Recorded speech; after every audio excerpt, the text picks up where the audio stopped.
ভেন্ডিটা ছাড়া তাড়াতাড়ি। তো বন্ধুরা দেখো আমরা এখন মাঠে চলে এসেছি, আর এটা দেখো আমাদেরই মাঠ। আর এদিকে এসেছে তোমার দাদা ভাই। তো আমি দুপুরবেলা ঘুমোচ্ছিলাম খাওয়া দাওয়া করে, তো তারপরে আসলাম। আর ওখানে এসেছে আমার শাশুড়ি, ওই যে দেখতেই পাচ্ছ। তো মাও এসেছে। তো এখানে আসার কারণ হলো যে এখানে এই যে গাছ লাগানো হবে।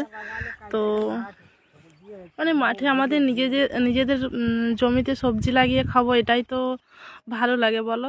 দেখো এখানে রসুন, পেঁয়াজ, এই যে বাঁধাকপি, ওইদিকে আছে ধনেপাতা, তারপর কুনকো শাক, পালং শাক, গাজর, লঙ্কা, বেগুন, কলা গাছও আছে, কাঁচকলা ধরে আছে। আর এখানে দেখো আরও পেঁয়াজ লাগানো আছে, এই যে পোস্ত। ওইদিকে সর্ষে হয়েছিল, যে ফাঁকা জমিটা দেখতে পাচ্ছ ওইটা। তো এখানে এখন লাগানো হবে এই গ্রীষ্মকালীন সবজি। তো কি লাগাবো গো? ভেন্ডি। এখানে ভেন্ডি লাগানো হবে। আর দেখো ভেন্ডি একটা নিয়ে বসে আছি আমি, শুকনো ভেন্ডি। তো চলো বীজটা ছাড়াই।